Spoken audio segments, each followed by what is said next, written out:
Now around the other way. Now all the way around now.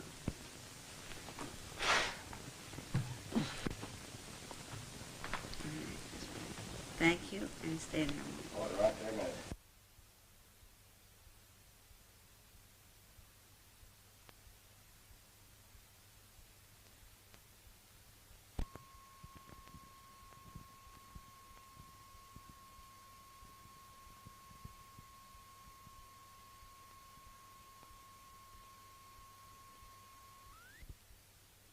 When did you get back? Why didn't you tell me? Why didn't you come by? Or don't you think I'm good enough for you anymore? I just got back. Oh, I'm sorry. I didn't know. Just seeing you sudden like I thought you'd been back in the city a long time. It hurt me you hadn't come by. I got back today. Have you seen your folks? Yeah. Tried to lie to my old man. He didn't even give me a chance. He hit me before I even said anything. I hate him. I hate his stupid face. Harold, your mother was worried about you while you were away. Yeah, she was worried. Don't make me laugh. All she ever thinks about is the old man. That's all she ever works for is him. Well, Harold. yeah? Harold. I'm glad I'm back, though. Listen. What's Tony and Riggs been cooking up? Some job they want to pull. Why are you glad you're Yeah? back? Why'd you say that? Yeah? What kind of job? Oh, I don't know. Tell me what you're going to tell me, Harold. What do you mean you don't know? How come you don't know? Oh, some stick-up in some grocery store by the river. What do you care? I don't. What are you thinking? I don't know. Yes, you do. Something about me.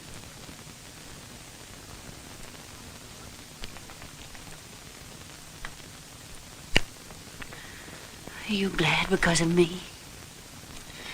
Yeah.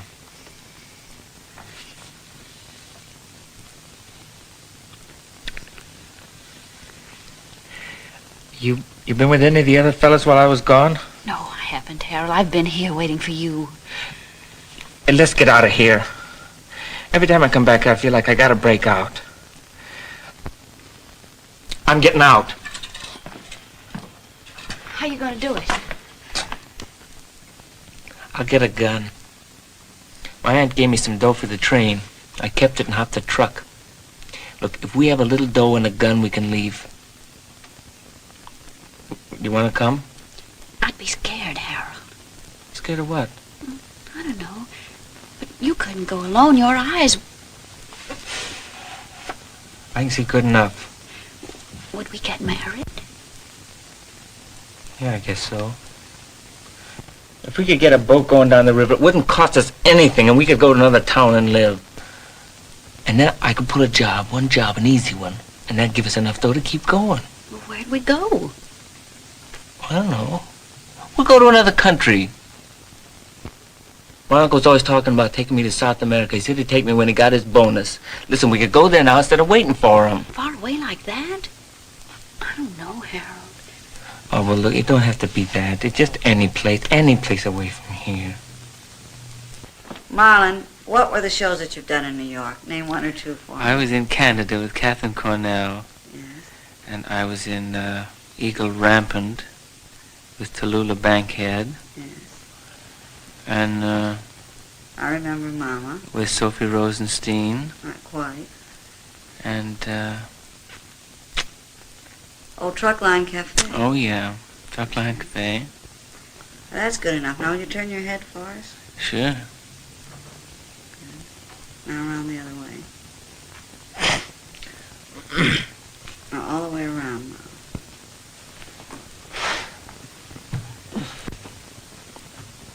All right, this way. Thank you, and stay there a moment. Oh, right there, man.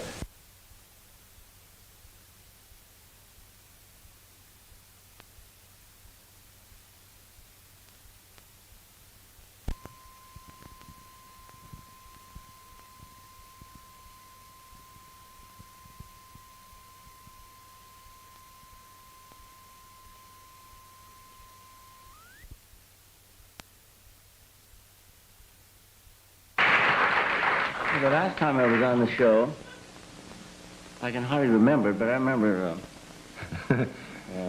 vague things about it. I almost fell down as I came in. I was so dead drunk I couldn't... No, you weren't. Now, people ask about that show. You know what they do for people who don't know? They don't have the custom anymore, but they used to... They have a room back there where everybody sits and talks before the show, and they used to serve drinks. And you start listening to the show, and not being a habitual tipper, I would listen and talk and listen and jabber with people. And the first thing you know, you're over the abyss and you haven't realized it. And they say, now, on the stage, you know. The first time we started that was when you were on the first time in California. Well, that was when you finished it, I think. That's right. And we said no more. And because we served champagne, we were in California, we thought that would be swell. And you walked out. I remember you weren't as bad as you thought you were. That's a compliment. And you came out and you saw the lights. And the lights hit you. And you went, all of a sudden you sounded just like Stanley Kowalski. They said, man, well, these lights are kind of bright, aren't they? And it was a great interview. Well, one of the highlights of our show. So we've given that up. You'll have to rerun it for me because it's a blur. Marlon, we knew you were in town. We got together and we have talked. We've known each other for a few years. And I'm sure that most people around the country who, unless they have not read the paper, have realized, and it was in headlines from other papers yesterday, that you have stepped out of a motion picture that you were going to do with Elia Kazan, The Arrangement, for a very important reason.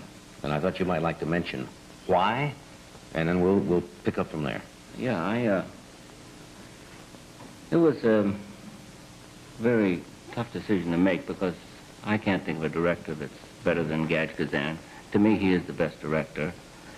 And I've looked forward, during the intervening years since I worked with him last, to working with him again. It's, of course, the story of the year, perhaps the last 2 years. And I wanted to do it more than anything. And King got shot. And I sat in front of the television set, and I wondered what it meant to me that he's dead, and that he died, and his last act was trying to get a 15-cent wage increase for garbage men, and that he was hauled to his grave by 2 mules on a rickety cart, and that on his tombstone was written, free at last, thank God Almighty, free at last. And in his last speech on television, as I watched the news reports come over, it showed his last words the night before, and he said that he'd been to the mountain and that he'd seen the promised land. And he said, I don't know if I'm going to get there with you, but it doesn't matter about me, because I know we're going to get there. Mine eyes have seen the glory and the coming of the Lord. And he was shot dead the next day. And I thought, somehow this has got to matter somewhere. And if we don't, all the citizens, do something that is a person-to-person contribution, I don't think that we're really going to have any place to come home to if we do get a job. I felt that it was, there was just nothing that I could do in terms of what I know and what I see and what I feel. I couldn't think of any other alternative rather than to make my time, my energies, and my money fully available to do what I can as an individual to rectify the situation we're in. You think it rather paradoxical that he seemed to accomplish, by dying, something that he might not have accomplished, maybe in time, but since his death. And you sometimes feel that maybe there's going to be a period of 2 or 3 weeks where everybody is going to say, yes, it was terrible, and it made everybody conscious of it, but really, maybe things won't change unless, you know, the time becomes right now. I don't think they will, Johnny. I think that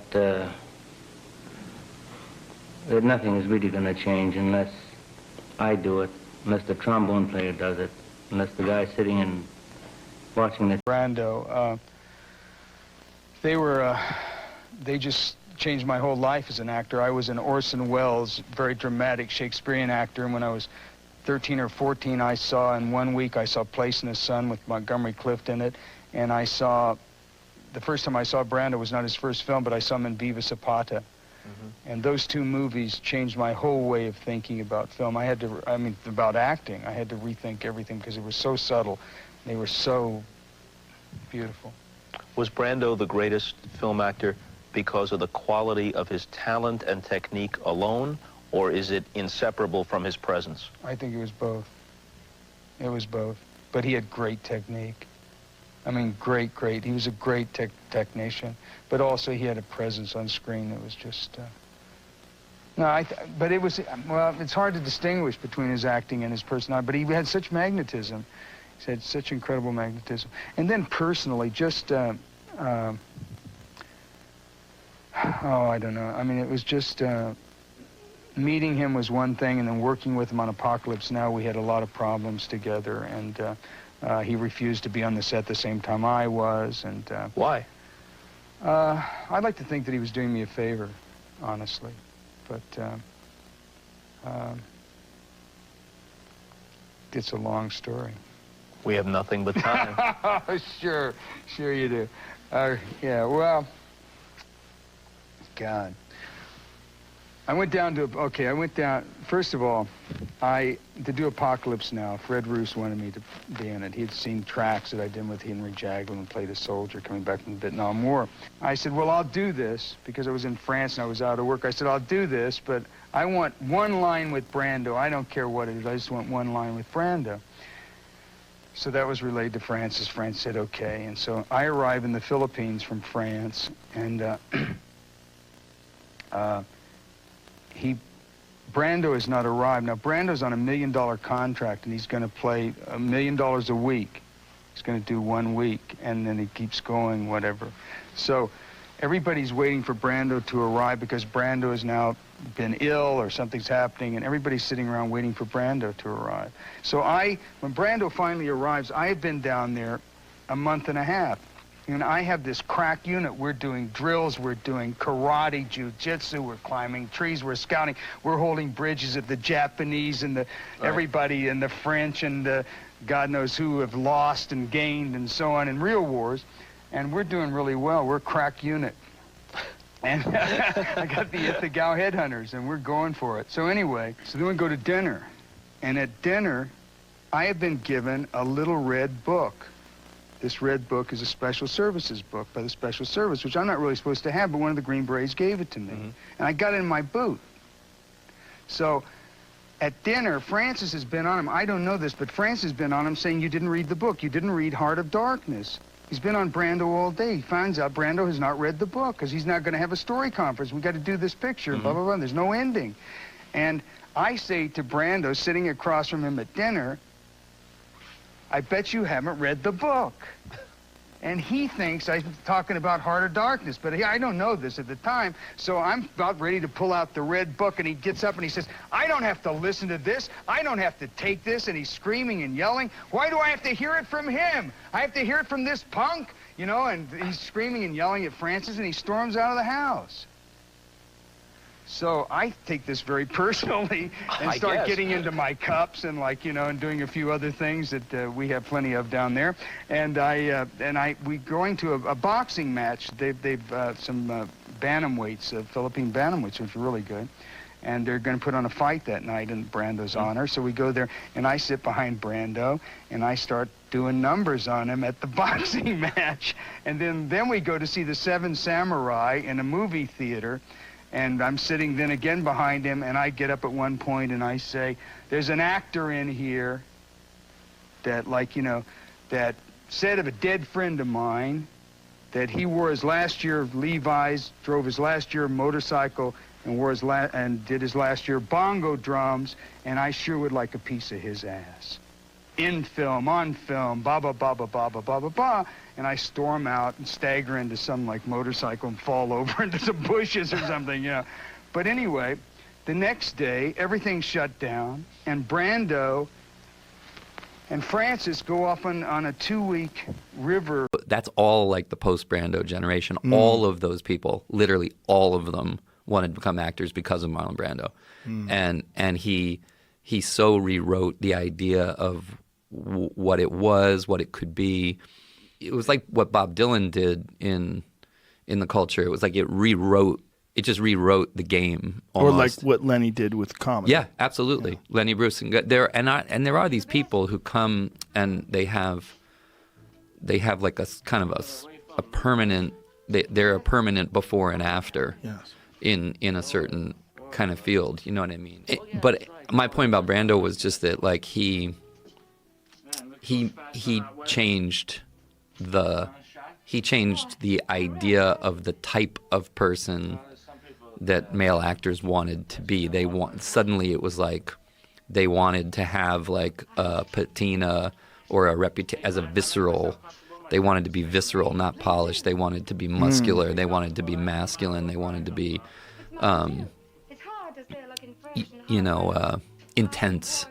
Like those were not the kind of words that people, when you think back on like Jimmy Stewart, Cary Grant, like that is not what that is not what movie stars were aspiring to. They were aspiring to polish, a kind of a polish before Brando, and there was an after authenticity, was, right? Yeah, there's something to his performances where you go, oh well, this is more like real life than a fit, like On the Waterfront, like the I Could Have Been a Contender thing. Yeah, like when he's doing that, you're like, well, this is how someone would actually behave if they felt like their life had been a disaster and it could have been avoided. Well, you just hit on something though that it drives me nuts because whenever people sort of talk about Brando, they're like, there's sort of the Stanley Kowalski, the brutal masculinity, etc.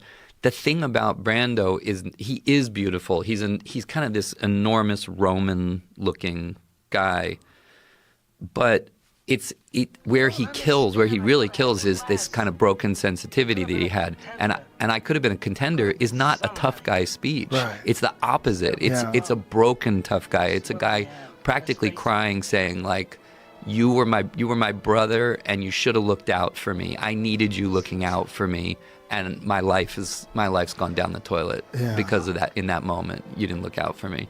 It's like tearful. It's not, and even the best moment of Stanley Kowalski in Streetcar is really, it's like when he falls on his knees in front of his wife and cries. You know what I mean? It's like that's what he was way better in.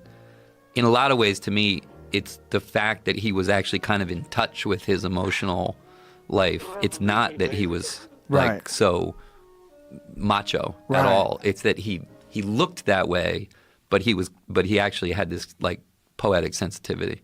Yes, and it resonated real, like it felt real. Yeah, and if you watch actors before him, there was a certain undeniable theatric element to what they were doing that was like, oh, this guy's acting. Yeah. Whereas he seemed like a guy who was really living the scene. Yeah. Sometimes I think it sounds silly to say the instrument of a person, but he has this crazy. He looks the way he looks, but he's got this marble-mouthed. He's not articulate. He doesn't come off as like there's a mushiness to the way he speaks and a kind of a it doesn't have style. The guys before that, it was you felt that they were working on their style. Yeah, and he seemed to be sort of like scratching his ribs and mumbling and in a T-shirt, and he was kind of present in the moment. I think it was all accentuated by the way he ended his life. Like the end of his life, he was enormous. Yeah, gigantic fat guy, and he just given in to all of his vices, and he was just this guy. He was a beautiful man. Yeah, he just didn't seem to give a fuck about that at all. Yeah, I think he said something to me one time about how much he was enjoying his life when he was like 23. And he's like, even when he was doing the play Streetcar that made him famous, he was telling me like he would get with his pal Diego and go up to Harlem, go to clubs and hit on girls and all these things. And I said, you weren't aware of what was going on, And he goes, well, there was I was aware of a certain amount of noise rising, and then one day I